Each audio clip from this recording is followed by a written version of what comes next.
नमस्कार साथियों, बहुत ही इम्पोर्टेंट वीडियो होने जा रही है। यूपी SSC BPO ग्राम पंचायत अधिकारी जिसकी परीक्षा 27 अप्रैल 2025 को होने वाली है। नवीनतम पाठ्यक्रम पर आधारित प्रश्नकोश है, जहां आपका अध्ययन पंचायती राज व्यवस्था का इतिहास, इससे संबंधित चैप्टर का अध्ययन इसमें करेंगे।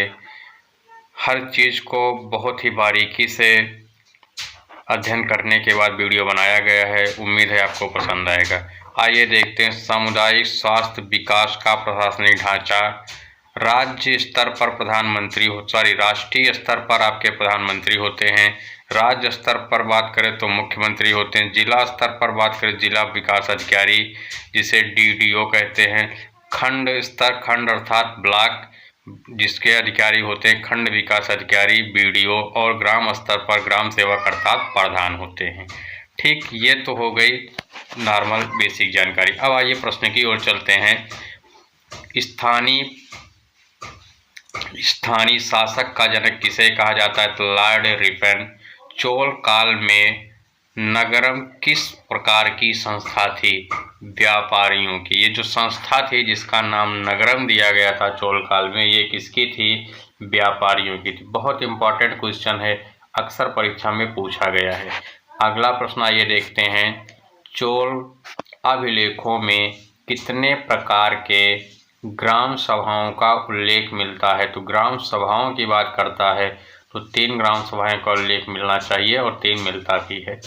पहली है आपकी उर, दूसरी है सभा, तीसरी है नगरम।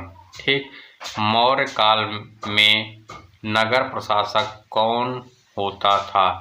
मौर्य काल में नगर प्रशासक कौन होता था? नागरथ। ठीक, अगला प्रश्न है विजयनगर में मेला ग्राम में कितने ग्राम आते थे? जब 50 गांव को शामिल कर लिया जाता था उसे क्या बोलते थे? मेला ग्राम। तो इस प्रश्न का सही उत्तर हो जाएगा मेला ग्राम। मुगल शासक में पटवारी का क्या कार्य होता था? जब मुगल शासक थे उस समय पटवारी नाम बहुत ही प्रचलित था। ठीक, इनका कार्य होता था ग्राम प्रधान की सहायता करना। ठीक, मुगल शासक में पटवारी का काम क्या करता था? ग्राम प्रधान की सहायता करना। ग्राम पंचायत का रिकॉर्ड कौन संभालता है? ग्राम सचिव, जिन्हें सेक्रेटरी या ग्राम पंचायत अधिकारी भी कहते हैं, अर्थात जिसकी वैकेंसी आप देखने जा रहे हैं। अगर सिलेक्शन हो जाएगा तो ये काम किसको सौंपा जाएगा? आप ही को सौंपा जाने वाला है। अगला प्रश्न है ग्राम पंचायत के सदस्यों को क्या कहते हैं? प्रधान के अलावा भी सदस्य होते हैं, कई सदस्य मिलते हैं जो प्रधान के पक्ष और विपक्ष में वोटिंग करते हैं, जिन्हें हम पंच कहते हैं। अगला प्रश्न है पंचायती राज विषय किस सूची में आता है? तो राज्य सूची में शामिल किया गया है। ध्यान रहे वहाँ समवर्ती सूची भी रहती है। समवर्ती सूची का मतलब है जहाँ राज्य और केंद्र दोनों कानून बनाते हैं उसे समवर्ती सूची बोलते हैं, लेकिन यहाँ केवल राज्य की बात कर रहा है तो राज्य सूची में लगाना है। अगला प्रश्न है पंचायत के सदस्यों की संख्या कितनी होती है? तो 7 से 17 तक। ठीक, जो वार्ड होते हैं उनमें जो सदस्य बनते हैं उनकी संख्या की बात कर रहा है। अगला प्रश्न है 11वीं अनुसूची में दर्ज विषय नहीं है।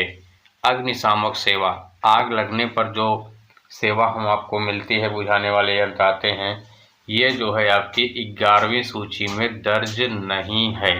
अगला प्रश्न है इटावा परियोजना की शुरुआत कब हुई थी? इटावा परियोजना की शुरुआत कब हुई थी? इस प्रश्न का सही उत्तर हो जाएगा 1948 में। ठीक, यहाँ पर बहुत ही इम्पोर्टेंट प्रश्न हम शामिल किए हैं जो निश्चित रूप से आपको परीक्षा में देखने को मिलेंगे। अगला प्रश्न है भारत में राष्ट्रीय पंचायत दिवस कब मनाया जाता है? तो 24 अप्रैल को मनाया जाएगा। ये तो वैसे भी याद कर लीजिए क्योंकि आपका 27 का पेपर है, उसके पहले 3 दिन 24 अप्रैल, इसी दिन आपका क्या होता है? भारत में राष्ट्रीय पंचायत दिवस मनाया जाता है। अगला प्रश्न है राज्य वित्त आयोग का गठन कौन करता है? राज्य वित्त आयोग का गठन कौन करता है? राज्य की बात कर रहा है तो राज्य का मुखिया मुख्यमंत्री होता है, लेकिन प्रशासनिक तौर पे देखा जाए तो राज्यपाल होता है। तो यहाँ पर गठन भी किसके माध्यम से किया जाएगा? राज्यपाल के। ठीक, इस प्रश्न का सही उत्तर हो जाएगा राज्यपाल करता है। अगला प्रश्न जो बनेगा आपका, इसी प्रकार से बहुत सारे प्रश्न बनेंगे, इसमें बस केवल इतने ही प्रश्न को हमने शामिल किया है। उम्मीद है आप लोगों को वीडियो पसंद आएगा। बहुत बहुत धन्यवाद।